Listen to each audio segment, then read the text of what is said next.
नमस्कार। आप देख रहे हैं आपके साथ मेरी बात और मैं प्रिय रंजन भारती। लोकसभा चुनाव के 7वें चरण में जिन 8 सीटों पर मतदान 1 जून को होने वाले हैं, वहां लड़ाई बड़ी ही रोचक हो गई है। सारे के सारे गठबंधन दलों के नेता इस कड़ाके की धूप में और भरी गर्मी में तपिश झेलते हुए भी अंतिम दौर के चुनाव प्रचार को अंजाम तक पहुंचाने में पूरी ताकत झोंके हुए हैं। ये सीटें जिन पर मतदान होना है 1 जून को, ये पटना की दोनों सीटें यानी पटना साहिब और पाटलिपुत्रा। इसके अलावा मुख्यमंत्री नीतीश कुमार का गृह क्षेत्र नालंदा और उसी से सटे जहानाबाद, फिर भोजपुर की आरा संसदीय सीट, बक्सर, काराकाट और सासाराम सीटें हैं। इन सारी सीटों पर जो मतदाताओं का मूड मन मिजाज है, वो इस तपिश में और भयंकर गर्मी में किस करवट लेगा ये कहना आसान नहीं है, क्योंकि लोगों के पास विकल्प कम हैं और एक तरफ जो मुद्दों को भरमाने की कोशिश की जा रही है, ये बताने का प्रयास किया जा रहा है गठबंधन के दलों की तरफ से कि इस बार मोदी की सरकार नहीं आने वाली। उस तरफ लोगों का झुकाव अगर अभी तक के मतदान में बढ़ गया होता तो निश्चित रूप से मतदान प्रतिशत में काफ़ी बढ़ोतरी होती। लेकिन 6 चरणों के चुनाव बीत जाने के बावजूद जिस तरह से मतदान का प्रतिशत बिहार में थमा सा दिखा हुआ लग रहा है, उससे ये कहना बड़ा कठिन हो जाता है कि बिहार में परिवर्तन का सोच और परिवर्तन की बात लोगों के जहन और दिमाग में, दिल दिमाग में बसी हुई है।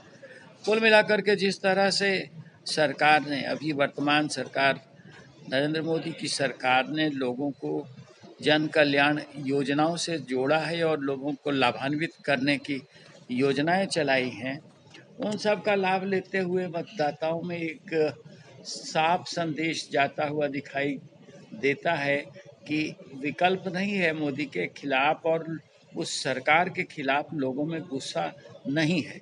सरकारें तभी बदली जाती हैं जबकि एक बड़े पैमाने पर उसके खिलाफ एंटी इनकम्बेंसी और लोगों का गुस्सा, लोगों का रोष सतह पर आता हुआ दिखाई दे। लेकिन इस चुनाव में ऐसा कहीं दिखाई नहीं पड़ा है। अब 6 चरणों में लगभग सारी सीटें हो गई हैं पूरी। बिहार में 8 सीटों पर जहां मतदान है, वहां भी कमोबेश यही सारे समीकरण नजर आ रहे हैं। एक सीट जहानाबाद की है, जहां पिछले बार चंद्रवंशी जो जदयू के उम्मीदवार थे, चंद्रदेव चंद्रवंशी, वो मात्र 2000 के नीचे तक 1700 कुछ मतों से ही जीत पाए थे और उन्हें इस बार कड़े मुकाबले में आरजेडी के सुरेंद्र यादव ने घेर रखा है। नालंदा में जो जहानाबाद की पड़ोस की सीट है, वहाँ नीतीश कुमार का सिक्का चलता हुआ दिख रहा है। लेकिन हम पाटलिपुत्र और पटना साहिब में बात करेंगे तो पटना साहिब में कहीं कोई मुकाबला नहीं दिख रहा है। एनडीए प्रत्याशी पूर्व केंद्रीय मंत्री रविशंकर प्रसाद का, जो यहाँ के निवर्तमान सांसद हैं।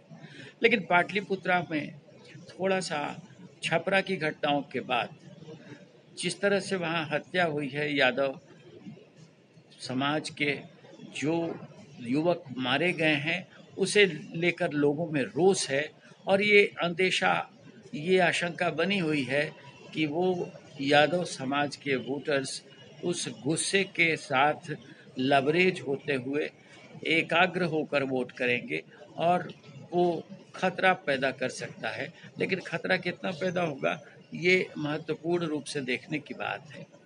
अब इसलिए लड़ाई यहाँ काफ़ी रोचक मुकाम पर पहुँची हुई है।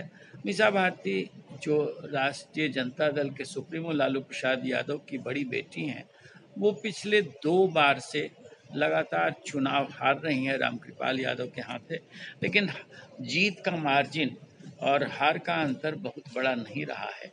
अब ये देखना होगा कि इस तरह के चंपारण, क्षमा करिए, इस तरह छपरा के प्रकरण के बाद जो माहौल बना है, क्या उसमें यादव मतदाता वाकई गुस्से में आकर आक्रामक तरीके से वोटिंग करेगा एनडीए के खिलाफ और राजद के समर्थन में या नहीं, ये तय हो जाएगा और इसी के साथ जीत हार भी सुनिश्चित हो जाएगी। इसके साथ साथ जो पटना के पास में आरा संसदीय सीट है, वहाँ केंद्रीय मंत्री आर.के. सिंह का मुकाबला भाकपा माले से है और भाकपा माले का मुकाबला काराकाट में भी एनडीए के पार्ट उपेंद्र कुशवाहा से हैं, जहां पवन सिंह भी मैदान में है। तो वहाँ लड़ाई तिकोनी होती दिख रही थी, लेकिन आरा में आर.के. सिंह के खिलाफ सीधी लड़ाई है, सीधी जंग है। सुदामा प्रसाद यहाँ माले के प्रत्याशी हैं और जब मैं वहाँ क्षेत्र का भ्रमण कर रहा था तो मुझे ये जानकारियाँ मिल रही थी कि ज़्यादातर झुकाव लोगों का एनडीए की तरफ है। मोदी के सरकार के कामकाज को लेकर लोग काफ़ी संतुष्ट देखे गए थे, लेकिन ये स्थिति काराकाट में कितनी है, ये अब चुनाव में पता चल जाएगा, क्योंकि काराकाट में तिकोनी लड़ाई है और उस तिकोनी लड़ाई में उपेंद्र कुशवाहा की गर्दन फंसी हुई दिखाई दे रही। प्रधानमंत्री की सभा के बाद माहौल थोड़ा बदला हुआ है, लेकिन ये कितना बदला है बक्सर में, जहां केंद्रीय मंत्री अश्विनी कुमार चौबे का टिकट काटकर मिथिलेश तिवारी, उनके शिष्य को एनडीए भारतीय जनता पार्टी ने उतार दिया है मैदान में। उनका मुकाबला सीधे सुधाकर सिंह से है, जो यहाँ प्रदेश अध्यक्ष राष्ट्रीय जनता दल जगदानंद सिंह के बेटे हैं। सुधाकर सिंह बड़ बोले रहे हैं और जब इन्हें कृषि मंत्री बनाया गया था नीतीश कुमार की सरकार में, तो ये मुख्यमंत्री नीतीश कुमार की आलोचना ही करने के लिए चर्चा में आ गए और माना ये जा रहा था कि सुधाकर सिंह के पीछे कहीं न कहीं राष्ट्रीय जनता दल सुप्रीमो का हाथ है। वो इन्हें मुंह बना करके अपने प्रवक्ता के बतौर उनसे बातें कहलवाना चाहते होंगे, तभी ऐसा हुआ। लेकिन सरकार चली और सरकार महागठबंधन की रहते हुए भी सुधाकर सिंह को ड्रॉप कर दिया गया। तो वही सुधाकर सिंह इस चुनाव में भारतीय जनता पार्टी के खिलाफ कमर कसे हुए हैं। यहाँ अब लड़ाई में और एक तीसरा कोण बनाने की कोशिश आनंद मिश्रा पूर्व आईएएस ने की है। वो निर्दलीय खड़े हैं, निर्दलीय ददत पहलवान भी खड़े हो गए हैं, जो राष्ट्रीय जनता दल के विधायक रहे हैं और वो अपने कर्तव्यों के लिए बहुचर्चित रहे हैं हमेशा से। लालू यादव के प्रत्याशी के खिलाफ उन्होंने अपने की उम्मीदवार बनाकर मैदान में उतार दिया है। तो लड़ाई को यहाँ रोचक बनाने की कोशिश भरसक उन्होंने की है। देखना महत्वपूर्ण यही होगा कि वो राष्ट्रीय जनता दल यानी सुधाकर सिंह के वोटों में कितना क्षरण कर पाते हैं और मिथिलेश तिवारी जो एनडीए प्रत्याशी हैं उनके खिलाफ निर्दलीय प्रत्याशी आनंद मिश्रा कितना आक्रामक तरीके से नुकसान पहुंचा पाते हैं। और एक और सीट है सासाराम, जो बाबू जगजीवन राम की जन्मस्थली कही जाई है और वो वहाँ से मीरा कुमार संसद का प्रतिनिधित्व भी कर चुके हैं। इस बार वहाँ दो ऐसे उम्मीदवारों में लड़ाई छिड़ी हुई है जो पहली बार दोनों ही मैदान में उतरे हैं।